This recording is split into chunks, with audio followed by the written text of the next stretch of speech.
विरोधकांच्या इंडिया आघाडीचं लवकरच जागा वाटप होणार आहे। मात्र सूत्रांकडून मिळालेल्या माहितीनुसार 9 राज्यात काँग्रेस मित्रपक्षांसोबत एकत्र लढणार आणि इतर ठिकाणी काँग्रेसचा स्वतंत्र लढण्याचा प्लॅन आहे। पाहूया।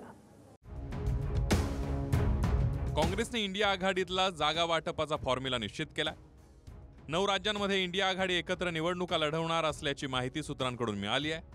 काँग्रेस कोणत्या राज्यांमध्ये आपल्या मित्रपक्षांसोबत युती करण्याची शक्यता आहे त्यावर एक नजर टाकूया। महाराष्ट्रामध्ये ठाकरे गट शरद पवार गटासोबत काँग्रेस एकत्र लढणार आहे।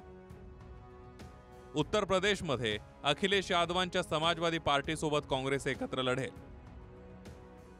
तामिळनाडूमध्ये एम.के. स्टॅलिन यांच्या डीएमके सोबत काँग्रेस मैदानात असेल।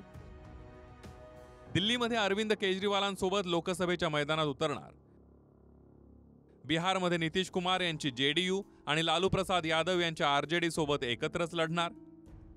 झारखंडमध्ये हेमंत सोरेन यांचा झारखंड मुक्ती मोर्चासोबत काँग्रेस भाजपशी 2 हात करणार। केरळमध्ये पिनाराई विजयन यांच्या भारतीय कम्युनिस्ट पक्षासोबत निवडणुकीच्या मैदानात उतरणार। तर पंजाब पश्चिम बंगालमध्ये काँग्रेस वेगळी लढण्याची शक्यता आहे, कारण पंजाबमध्ये मुख्यमंत्री भगवंत सिंह मान यांचा एकट्यानं लढण्यावर अधिक भर दिसतोय। त्यामुळे केजरीवाल द्विधा मनस्थितीत आहे। तर बंगालमध्ये ममतांसोबत जागा वाटपावरून अंतर्गत खटके उडत असल्याची माहिती आहे की ममता बॅनर्जी आणि काँग्रेस यांच्यामध्ये काही फार वैमनस्य मतभेद असतील, काही मुद्दे असतील, पण चर्चेने त्यावर मार्ग निघू शकतो।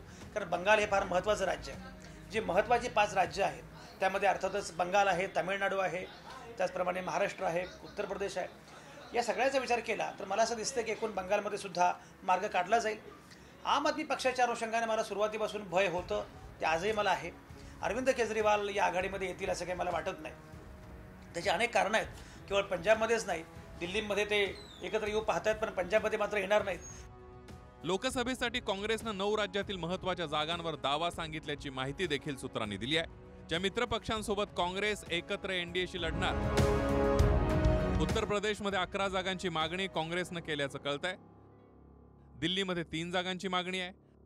झारखंडमध्ये 9 जागा हव्या आहेत। बिहारमध्ये 9 जागांची काँग्रेसची मागणी आहे।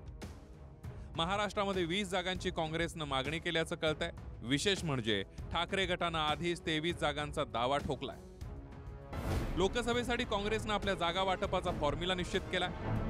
मात्र काँग्रेसचा हा फॉर्म्युला इंडिया आघाडीतल्या पक्षांना मान्य असेल का हे पाहणं आता महत्त्वाचं ठरणार।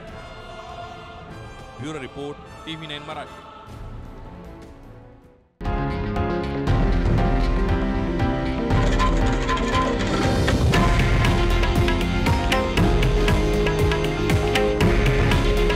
हे आहे देशातील नंबर 1 न्यूज नेटवर्क आणि आपण पाहत आहात TV9 मराठी। काळजी तुमची, हित महाराष्ट्राचं।